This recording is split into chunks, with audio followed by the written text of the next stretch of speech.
Olá pessoal, dando continuidade aos nossos estudos sobre como os ciclos do capitalismo interferiram na regulamentação do direito do trabalho, né, no conjunto normativo que foi sendo criado, e tentando responder a pergunta, né, se ainda precisamos no século XXI do direito do trabalho, se ainda há futuro para o direito do trabalho. A gente vai falar um pouquinho sobre esses saltos de desenvolvimento, essas metamorfoses do capitalismo desde o século XIX, em que nós tivemos aí a Revolução Industrial.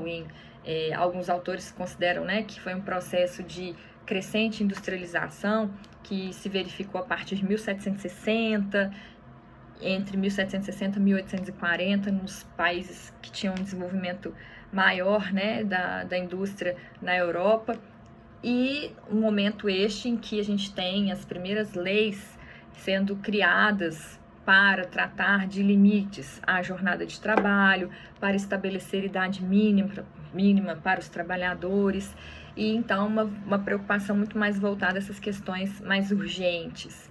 A partir do momento em que há a intensificação da utilização dessa força de trabalho juridicamente livre, mas subordinado, também começa a se intensificar o processo de produção das normas, e o processo de industrialização e de expansão, né, nessa sociedade, nessa fase industrial do capitalismo, ele continua se desenvolvendo, e nós temos um salto de desenvolvimento no início do século XX, que contou com as contribuições de Henry Ford.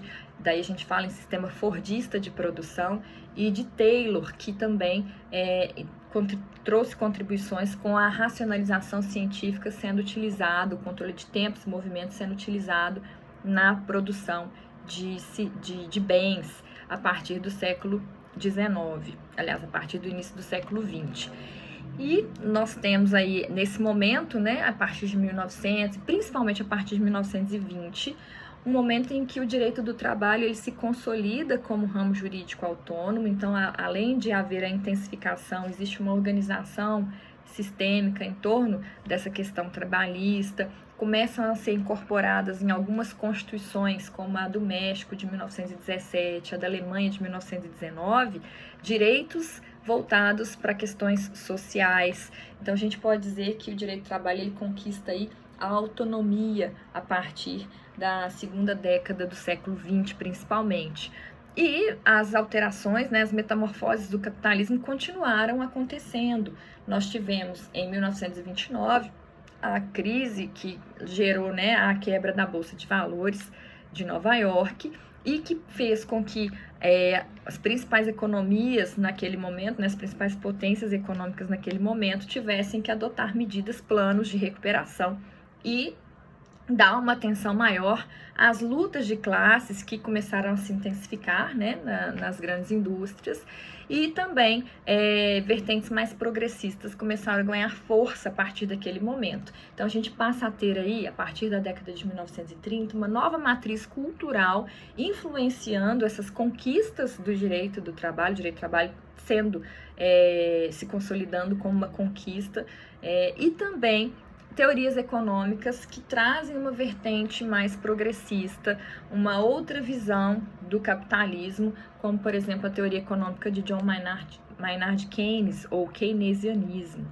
E dentro daquele contexto em que estava sendo utilizado de forma intensa o sistema de produção fordista, taylorista, que permite a produção em massa e o consumo em massa, a partir da década de 40 a gente começa a verificar a generalização do consumo, e até ficou bastante conhecida uma expressão American Way of Life. Então, se a gente pegar uns filmes que mostram os Estados Unidos, que retratam a vida dos americanos, né, a partir da década de 40, a gente vai perceber ali uma uniformização dos padrões estéticos, né, de consumo. Então, o American Dream, o sonho americano de ter um veículo, e aí eram veículos quase todos iguais, um tipo de geladeira igual, as mulheres com o mesmo corte de cabelo, mesmo tipo de roupa, né? Então, isso é uma marca desse período em que a gente tem esse pacto, esse desenvolvimento econômico e industrial dentro dessa sociedade, né, dessa fase industrial do capitalismo, dessa sociedade de produção e de consumo em massa.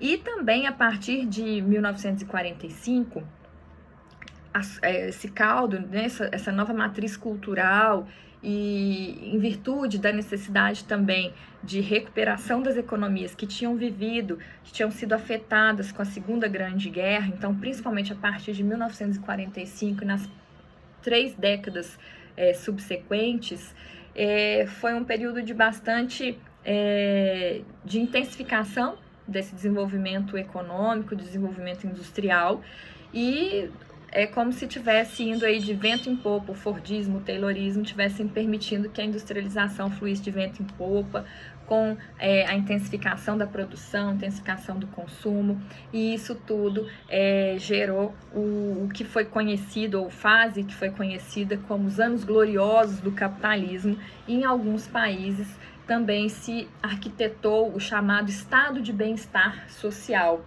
Nesse estado de bem-estar social, existe uma valorização do trabalho e do emprego, um reconhecimento da importância que o trabalho e o emprego têm na vida das pessoas, dos indivíduos, né? Por ser o principal veículo, a principal forma de inserção desse trabalhador no meio socioeconômico, mas também uma forma de afirmação individual, familiar, né? De criar uma identidade, de ter um papel dentro dessa sociedade. Então, essa fase do primado ou da prevalência, da relevância, da valorização do trabalho e do emprego.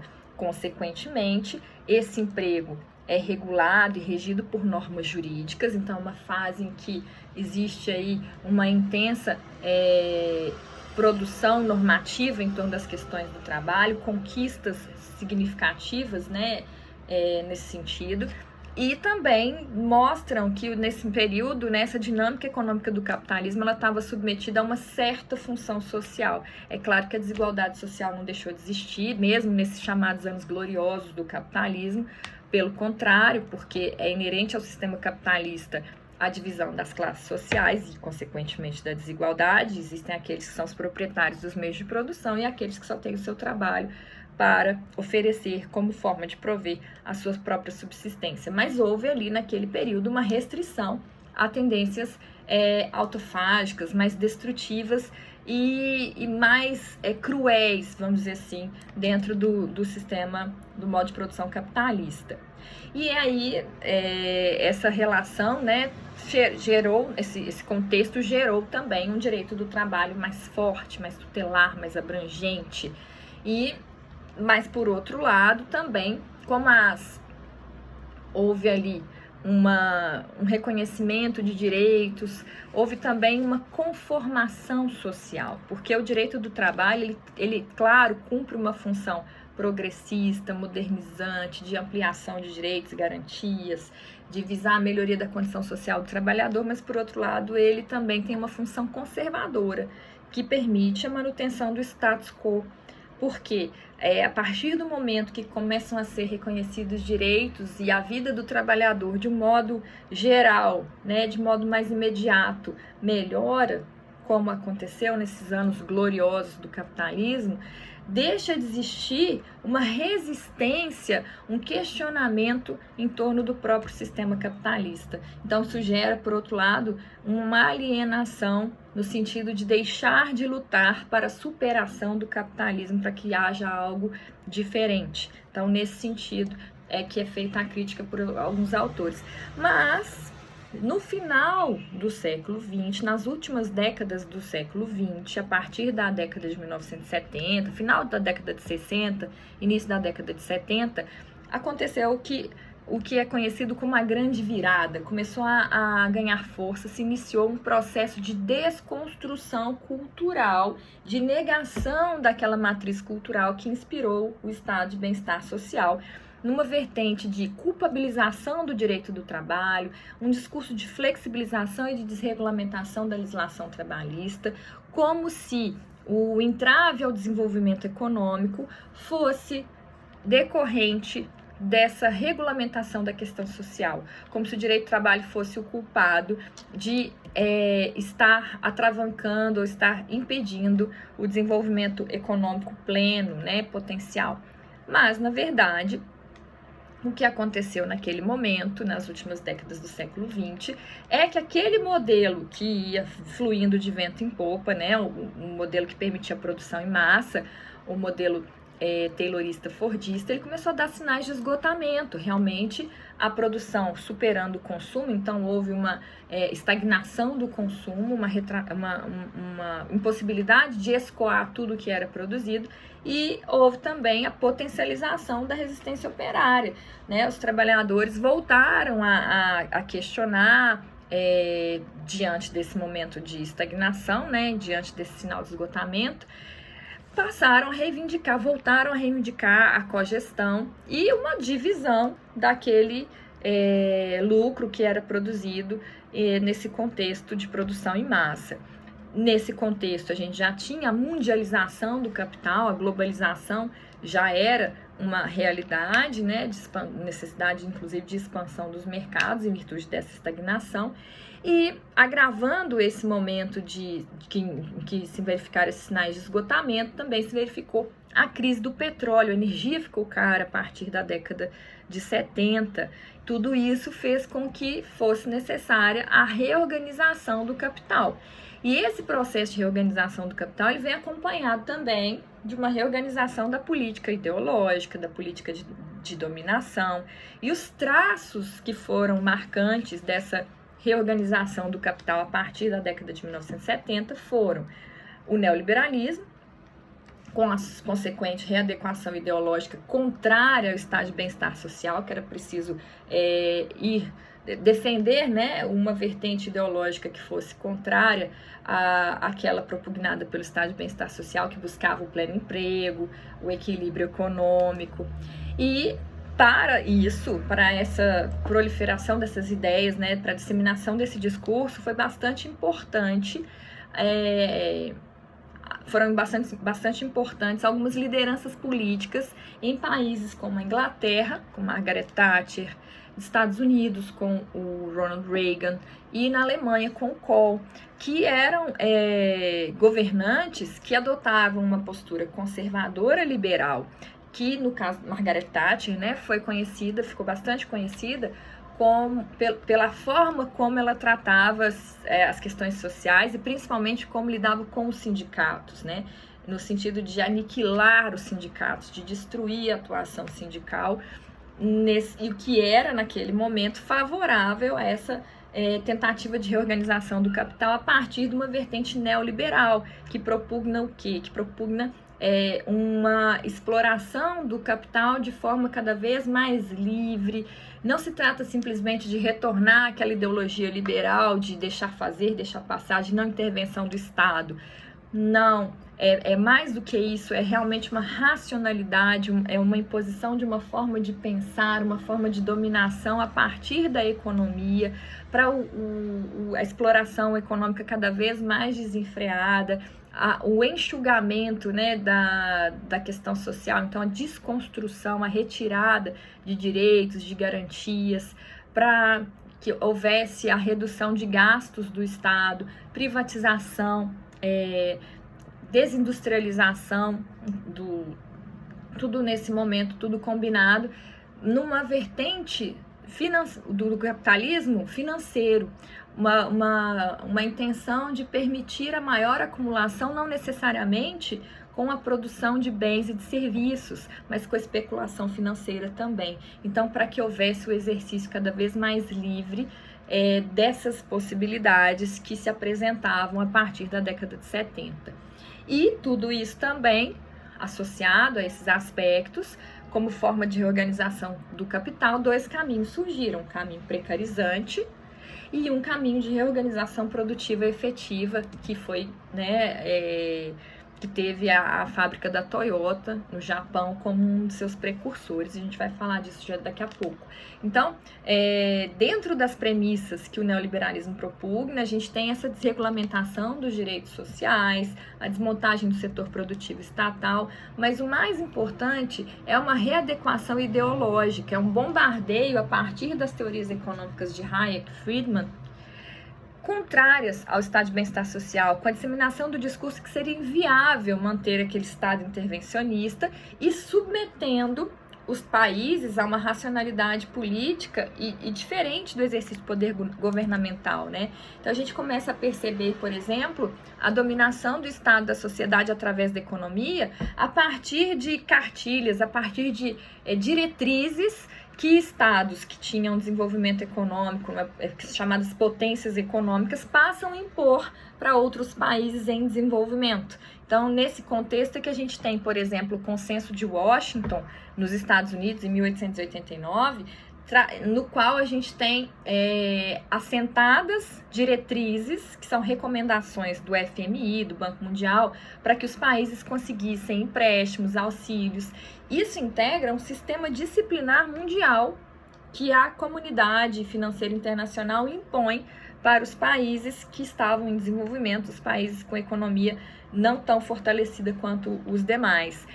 Além disso, existe também, dentro desse sistema, né, dessa racionalidade neoliberal, que acaba colocando esses países em desenvolvimento como peões dentro do jogo da concorrência mundial, podemos citar também o documento 319 do Banco Mundial, é um documento de 1996, que propugna uma intervenção maior do Banco Mundial no Brasil, mediante medidas micro e macroeconômicas para modificação do setor jurídico, por exemplo, para influenciar principalmente o Poder Judiciário a passar a decidir de forma favorável aos interesses econômicos, aos interesses dos grandes conglomerados, daqueles que têm, das coalizões, né, que representam os interesses econômicos de uma minoria, mas que refletem os ganhos os maiores ganhos no mundo. Então, dentro desse contexto é que a gente tem essa mudança de perspectiva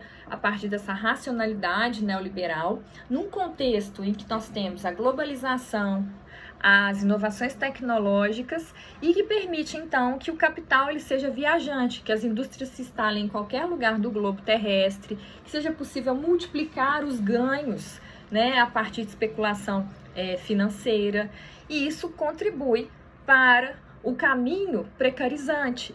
Então, a gente começa a perceber, por exemplo, fábricas que estavam instaladas nos Estados Unidos, como um exemplo é a Nike, que passam a migrar para a Ásia, né, para os chamados tigres asiáticos, onde passou a ser adotado esse caminho precarizante da cultura do vencer a qualquer preço.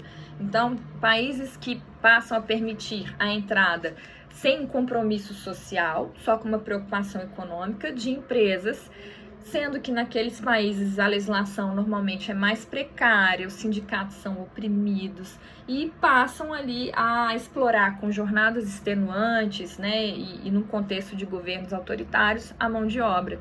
Então isso pode configurar uma situação de dumping social, por exemplo, né? Eu deixo de seguir as diretrizes, as regras estabelecidas para a exploração do trabalho de forma mais digna que estão vigentes no meu país e vou fazer isso, vou pagar um preço menor, pelo o custo do trabalho vai ser menor porque eu vou praticar um pagamento envolvendo as questões sociais, vou pagar por essa mão de obra, por esse trabalho, um valor menor do que o patamar mínimo internacionalmente estabelecido como um consenso, por exemplo, né? Então, a situação de dumping social significaria uma concorrência desleal nesse sentido.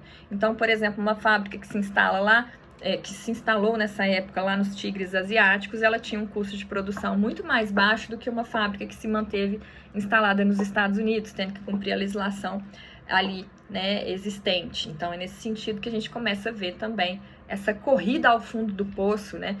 Alguns autores falam se referem a esse momento como law shopping, né? Um shopping de leis. Eu vou migrar, eu vou me instalar onde a legislação for mais frágil, mais precária, para ter um custo menor do trabalho. E num outro contexto também, um outro caminho, além do precarizante, a gente consegue perceber a reorganização produtiva, a produção em rede passou a ser utilizada como uma forma de modificação daquelas empresas, daquelas fábricas que dominavam do início ao fim todas as etapas de produção. Então a gente começa a perceber uma mudança. Aquelas fábricas que eram chamadas de fábricas verticalizadas, que dominavam todas as etapas do processo de produção, passam a se horizontalizar. Por isso que a gente às vezes escuta falar assim, fábrica de automóveis que virou montadora de automóveis. Então, essa horizontalização da produção ou produção em rede significa que a empresa pode jogar para fora, o empreendimento joga para fora, para empresas parceiras, satélites, etapas do processo de produção e vai se concentrar na gerência, na gestão, na organização, no encaixe dessas peças, dessas etapas do processo de produção. Então, a terceirização, a partir da década de 1970, começa a ser utilizada na iniciativa privada de forma cada vez mais intensa nessa perspectiva da produção em rede, da reorganização produtiva. Além disso, também se verifica a expansão do setor de serviços e o modo de produção, o sistema de produção toyotista, que configura uma forma de racionalização da produção em que a gente tem essas empresas horizontalizadas, né, que não tem mais o processo de produção desde o início pegando ali a matéria-prima e transformando no produto final, mas que são empresas enxutas, né? Refletem um padrão de empreendimento que vai concentrar ali somente as etapas de produção que são as mais importantes, que são essenciais, vai eliminar tempos de espera, vai eliminar estoques e vai trabalhar no sistema just in time, ou seja, uma peça ou uma etapa vai ser inserida no processo de produção exatamente no momento em que ela vai ser necessária, em que vai ser agregada ali naquele contexto produtivo. Com a assimilação de novos padrões organizacionais, então mudança de layout para favorecer essa mudança de tempos, né, e espera, para que favoreça o just-in-time, o sistema just-in-time, e com a incorporação de novas tecnologias. Então, o trabalhador nesse contexto, ele precisa também mudar, né? São exigidos cada vez mais trabalhadores polivalentes, que são concentrados na gerência, que é exigido deles uma maior colaboração, cooperação, e a divisão do trabalho em equipes, de maneira que também muda a forma de controlar esse trabalhador. Ele passa a ser o controlador de si mesmo e do trabalho dos outros. Então, nesse momento, a gente tem algumas técnicas de gestão, como gestão por performance, gestão por estresse, né? Porque os processos de produção eles ficam muito curtos, muito apertados, e também fazer a adoção desse sistema de equipes de trabalho vai permitir que os trabalhadores eles tenham noção do trabalho dos outros e que haja esse maior controle e, claro, também uma maior competitividade entre eles, né? Então, na gestão por performance e na gestão por estresse, a figura do colaborador, vestir a camisa da empresa. Então, isso tudo ganha força aí a partir da década de 1970, também como forma de dominação, de apropriação da subjetividade. Contar com esse trabalhador, ele deixa de se perceber ali como empregado e passa a se sentir parte dessa engrenagem, né, como se fosse ali gestor também. Isso vai ser importante para um aspecto subjetivo que a gente vai viver principalmente intensificado a partir principalmente do século XXI. E então, nesse contexto de reorganização produtiva, passam a surgir novas possibilidades de contratação, são dados novos contornos para modalidades de trabalho que já existiam, mas também se verifica um aumento do desemprego, do subemprego, aumento da informalidade e também, o que é bastante grave, é uma visão de que seria o fim da história, que o capitalismo venceu porque não existia um contraponto ideológico mais, né, com a queda do Muro de Berlim, a gente passa deixa de existir uma alternativa ao modo de produção capitalista, e isso então faz com que haja um baque ideológico, né, e que passa a ser percebida essa situação, esse modelo, essa nova racionalidade neoliberal passa a ser vista como se fosse o fim da história, como se não houvesse alternativa. E nesse contexto de pulverização dos trabalhadores, né, com a produção em rede, o que acontece? Ao invés de a gente ter uma fábrica que domina do início ao fim as etapas de produção, a gente tem a fragmentação. A fábrica se joga para fora, várias etapas de produção são jogadas para fora. Consequentemente, os trabalhadores também são espalhados, são pulverizados, e aí começa a ser mais visível o enfraquecimento dos sindicatos, a perda da representatividade dos sindicatos. Por quê? Antes a gente poderia falar, dentro do sistema de agregação sindical no Brasil, né, a estrutura sindical brasileira, ela define que a representação sindical ela vai se dar a partir da atividade econômica explorada pelo empregador. Então, o critério de categoria é feito a partir, o enquadramento sindical automaticamente é feito a partir da atividade explorada pelo empregador. Se a gente tem essa situação de pulverização, de espalhar os trabalhadores em várias empresas diferentes, cada empresa vai fazer uma etapa do processo, então cada uma tem um segmento de atividade específico. Então também vai haver uma pulverização desses trabalhadores e uma dificuldade de agregação em torno de um sindicato específico. Então isso também compromete a atuação que é tão importante, né, a atuação dos sindicatos na defesa dos interesses da categoria e de uma categoria para a melhoria da condição social. E aí, nesse momento, a partir da década de 70, década de 80, começam a existir teorias sobre o fim dos empregos, né? Então, tem um livro que tem até esse nome, de Jeremy Rifkin, sobre o fim dos empregos, Adeus ao Trabalho também, escreveram já sobre isso. Será que, então, seria... Não foi, né, o fim dos empregos, a gente sabe que não, mas houve sim a intensificação a partir desse momento do discurso de flexibilização, de desconstrução de direitos e garantias, como se nós não precisássemos do direito do trabalho. E, claro, uma resistência maior a novas conquistas e uma inversão de valores, né, proteger a empresa.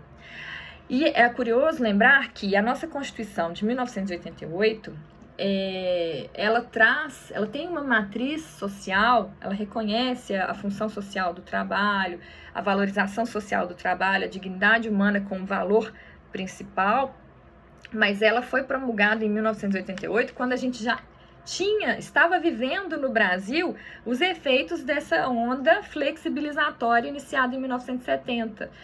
A Constituição de 88, ela tem rescaldo, ela é herança do estado de bem-estar social, que o Brasil não viveu o estado de bem-estar social, ele não se configurou aqui, mas como a tendência do direito é expandir conquistas, a nossa Constituição de 88, ela bebeu nessa fonte do estado de bem-estar social, dessa matriz cultural keynesiana que existiu no período de 1945 até 1970.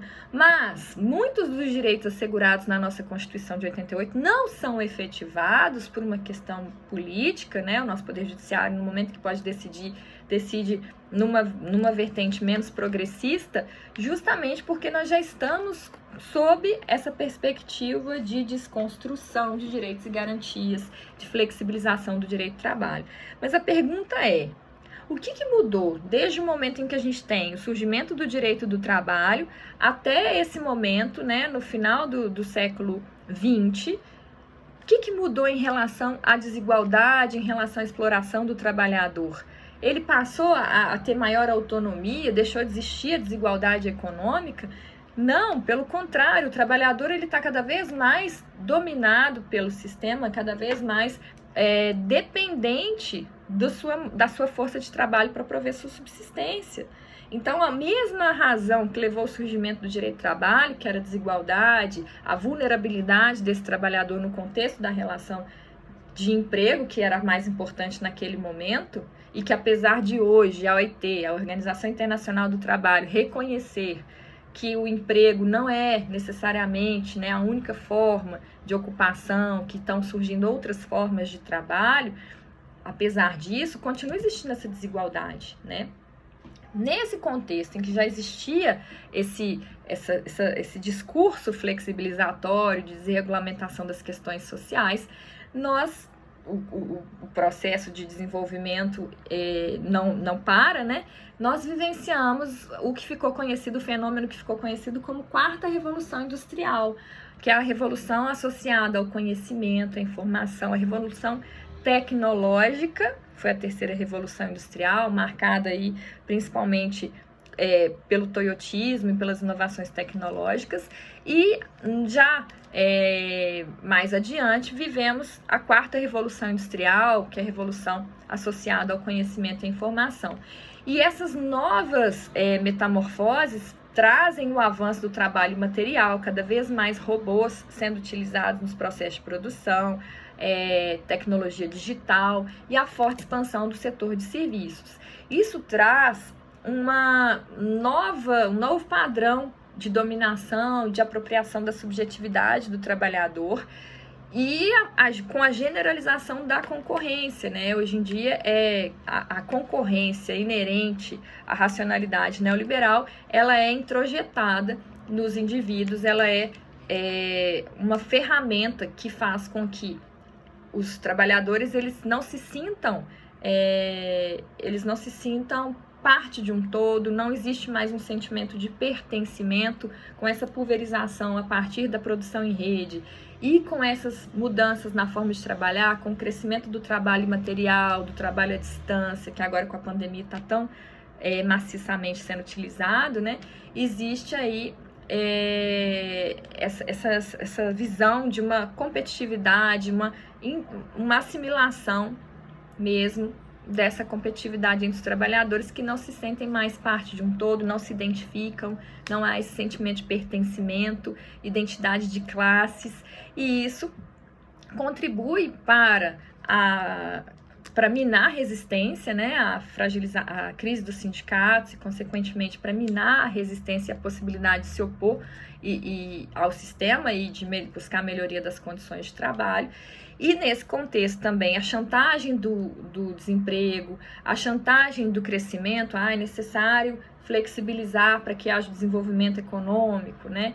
E a precarização das condições de trabalho, tudo isso faz com que a condição do trabalhador fique bastante grave nesse momento final do século XX, início do século XXI. Então, isso tudo contribui para a disseminação da instabilidade, da insegurança nas relações.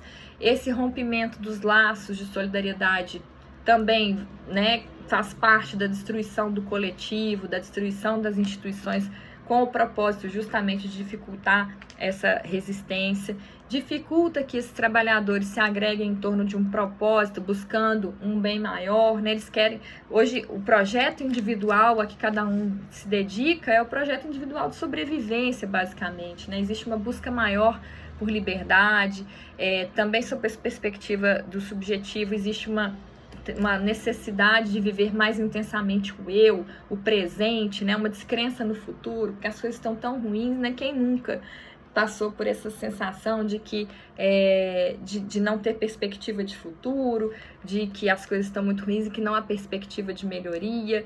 Então, a ausência de sonhos mesmo, né? De projetos a longo prazo.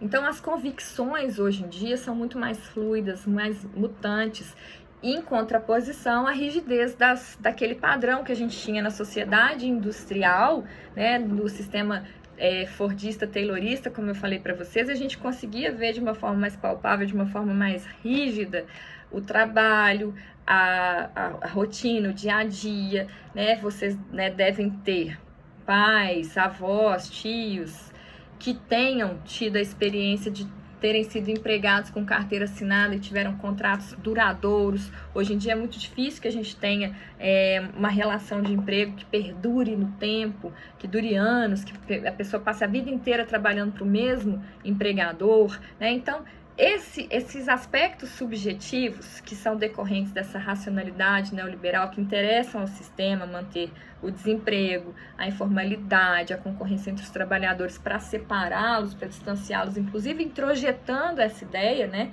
A gente chega a ver trabalhadores defendendo que querem ser patrões. O mito do empreendimento ou a síndrome do patrão, existe uma introjeção desse aspecto subjetivo, aquele vestir a camisa da empresa chegou ao ponto de que dos trabalhadores não se verem como proletários, não se verem como explorados, como mão de obra que presta serviço por conta alheia, mas se verem como empreendedores de si mesmos, né, burgueses de si mesmos, quando na verdade são proletários, são escravos digitais. Eu vou falar mais disso, que é o nome que o Ricardo Antunes dá. Então, em contraposição a tudo isso, o próprio trabalhador chega a defender a flexibilização do direito, começa a defender que ele quer mais autonomia para negociar com o patrão, que o sindicato tem que ter mais autonomia na negociação coletiva, porque a regra jurídica, que é uma coisa duradoura, que foi feita para durar, lhe parece rígida, lhe parece um entrave. Então, isso tudo faz parte dessa questão subjetiva, dessa tentativa de apropriação.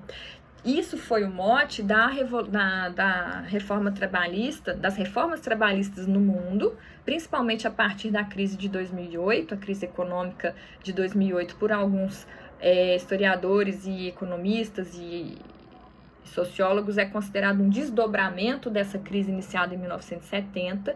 Então, nós tivemos várias reformas trabalhistas em países do mundo, medidas de austeridade sendo adotadas, sem que houvesse uma resistência a ponto de impedir essas mudanças, justamente porque existe essa apropriação, a disseminação desse discurso de culpabilização do direito do trabalho, como se ele fosse culpa do entrave ao desenvolvimento econômico, e como se houvesse a necessidade de flexibilizar direitos para manter o trabalho. Então, eu prefiro ter algum trabalho do que ter um emprego com direitos, com garantias, né? Isso, na verdade, gente, faz parte de um discurso que interessa aos grandes conglomerados, aqueles que têm maiores ganhos dentro do sistema capitalista, né? A flexibilização já está provado que não, as reformas trabalhistas precarizantes, elas não foram capazes de gerar empregos, né? A gente vai falar disso mais adiante aí no nosso curso.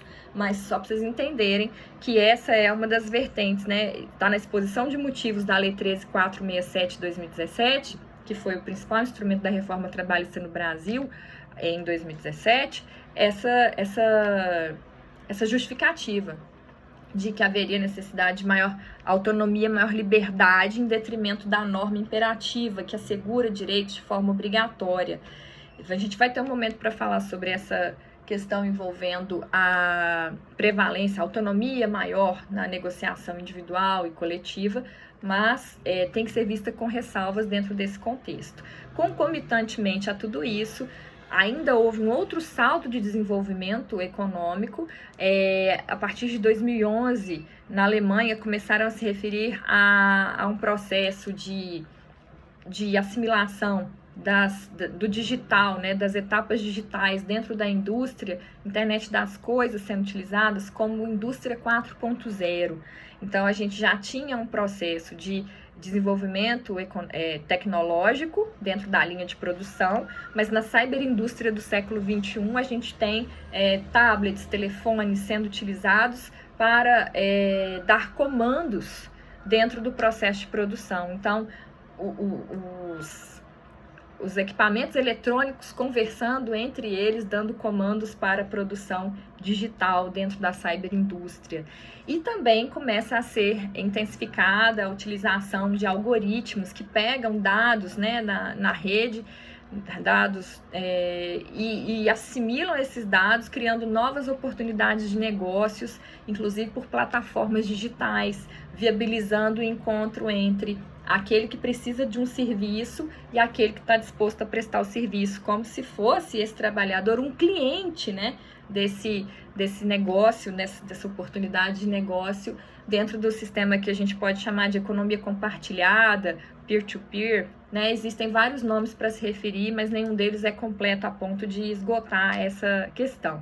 Então, no sistema de plataformas digitais, a gente tem, por exemplo, o trabalho que é realizado pela empresa Uber, ou através da plataforma da empresa Uber, existe discussão se configura ali a existência de vínculo de emprego ou não, a gente vai falar mais especificamente disso adiante, né? Mas como se fossem trabalhadores independentes, que são clientes das plataformas, prestando serviço ali para os clientes que são encontrados a partir do uso daquela plataforma. E também passa a ser viável o crowdwork, ou crowdworking, que é o trabalho das multidões. Então é possível, por exemplo, que, como faz a Amazon, né, Mechanical Turk, que é um sistema de trabalho em que ela oferece um hit de trabalho. Pode ser, a gente tem um script que é cumprido, por exemplo, por uma máquina que lança na rede uma oferta de trabalho, por exemplo, tradução de um texto X.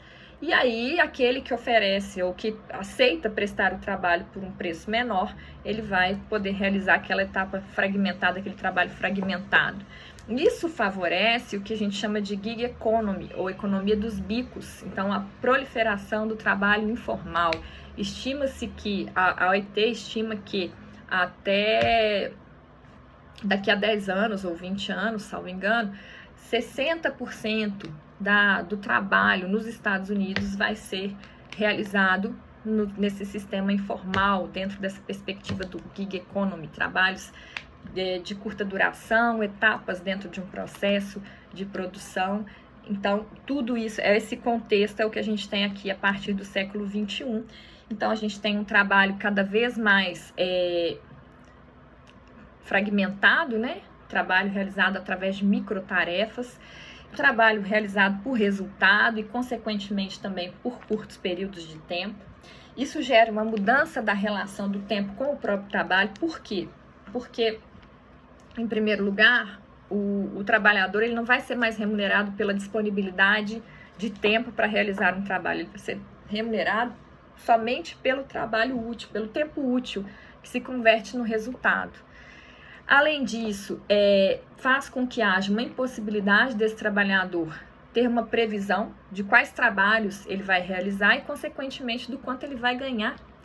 E aí pode ser que um mesmo trabalhador, que, por exemplo, atuava como tradutor num emprego formal, com carteira assinada, ele passe a ter que ter vários tomadores para os quais ele vai trabalhar ganhando um pagamento muito inferior para tentar manter o mesmo patamar ou pelo menos pagar as contas, né, para sobreviver, para projeto individual de sobrevivência.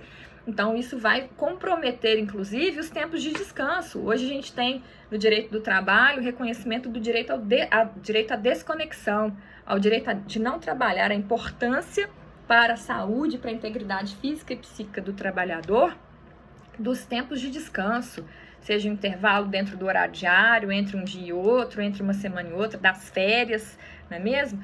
Então, existirá com isso, nesse contexto, já está acontecendo a mercantilização do tempo de inatividade. Então, no tempo que o trabalhador ele ia descansar, recompor as energias, conviver com a família, se dedicar a projetos pessoais, ele vai ter que ter um outro trabalho, um bico, né? Daí a expressão gig economy. Ele vai ter que ter um outro trabalho, então ele vai sacrificar o tempo dele de inatividade, o tempo dele de descanso, de convívio social e familiar, para ter uma outra ocupação precária, para que ele possa conseguir manter um padrão de vida, ou pelo menos sobreviver, né? Manter um padrão de vida hoje em dia está bem difícil. Então, os efeitos dessas características do modo de trabalhar no século XXI são... O Ricardo Antunes, ele usa essas expressões, escravo, a gente tem a caracterização do escravo digital e o privilégio da servidão. Escravo digital porque não há efetiva liberdade de escolha, os trabalhadores eles estão cada vez mais dependentes dentro do sistema capitalista, eles não têm como prover a sua subsistência a não ser oferecendo a sua força de trabalho. E digital, porque cada vez mais eles estão inseridos num processo de produção ou de prestação de serviço que envolve o uso de tecnologias, né, que o uso dessas técnicas digitais. E a expressão privilégio da servidão vem do contexto em que, se esse trabalhador tiver sorte, ele vai ter uma ocupação precária, para ganhar pouco, trabalhando muito, acumulando vários trabalhos para vários tomadores diferentes. Por quê? Se ele tiver sorte, por que seria um privilégio? Porque nesse contexto da indústria 4.0, do desenvolvimento das tecnologias, do crescimento do trabalho imaterial, nós temos também uma situação de aumento do desemprego estrutural. não haverá trabalho, não haverá ocupação para todos aqueles que precisam desse trabalho para prover sua subsistência. Por isso, Ricardo Antunes usa a expressão privilégio da servidão. Se tiver sorte, né, se tiver o privilégio de ter alguma ocupação, vai ter uma ocupação precária. Servidão vem desse sentido, né, de ser precário, de ser remetendo lá aos primórdios, ao feudalismo. E também se verifica nesse momento, né, nesse contexto em que a gente vive no século XXI, o aumento dessa informalidade, e o trabalho acaba preenchendo todos os espaços da vida. E o trabalho cada vez mais colocado na condição de mercadoria, na contramão de uma conquista que vem desde 1919, com o Tratado de Versalhes, que pôs fim à Primeira Guerra Mundial e que criou a Organização Internacional do Trabalho. Existe a previsão no artigo 427 daquele tratado da premissa de que o trabalho não deve ser tratado como mercadoria. No mesmo sentido, a Declaração da Filadélfia de 1944, que é um anexo à Constituição da OIT, reafirma essa impossibilidade que o trabalho seja tratado como mercadoria. Ou seja, o trabalho ele cumpre uma função central na vida das pessoas, tanto para o bem quanto para o mal, né? Em algum outro momento a gente vai falar da possibilidade do trabalho gerar adoecimento físico e psíquico, comprometer aspectos relacionados à vida pessoal dos trabalhadores, né? Fatores psicossociais que estão desencadeando hoje em dia cada vez mais doenças como depressão, ansiedade, morte por fadiga, também síndrome de burnout ou síndrome de esgotamento, enfim. Mas o trabalho ele cumpre uma função central também para o bem, no sentido de permitir a criação de uma identidade, de afirmação individual e coletiva do trabalhador, né? Tanto na esfera individual quanto na esfera familiar e em outros núcleos, né? Em outros grupos onde ele transite. Daí porque a OIT, quando fala do direito ao trabalho, fala do direito ao trabalho decente. A Organização Internacional do Trabalho trata como decente o trabalho que é aquele realizado em condições de equidade, segurança e dignidade, ou seja, equidade no sentido de permitir um equilíbrio entre a vida privada e as necessidades decorrentes do próprio trabalho. E que trabalho seguro no sentido de permitir uma remuneração adequada, no sentido de permitir que não sejam acarretados prejuízos à saúde e à integridade física e psíquica desse trabalhador. E no próprio relatório que a ONU expediu em 2021 sobre emprego e questões sociais no mundo, também está reconhecido que mesmo os trabalhadores por plataforma também têm o direito ao trabalho digno, trabalho decente, na perspectiva da OIT.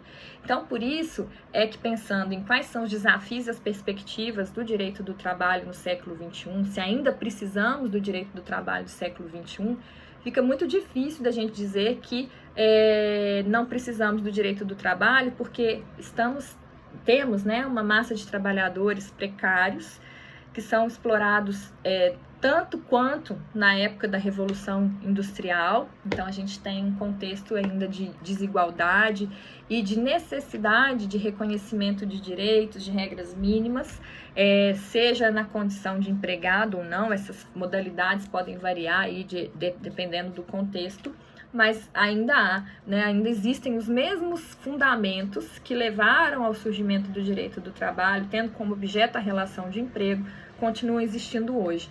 E o momento é que a gente pense como vai organizar, em torno de quais questões o direito do trabalho vai se dedicar, ou em torno de quais questões ele vai se firmar no século XXI. Obrigada, até a próxima.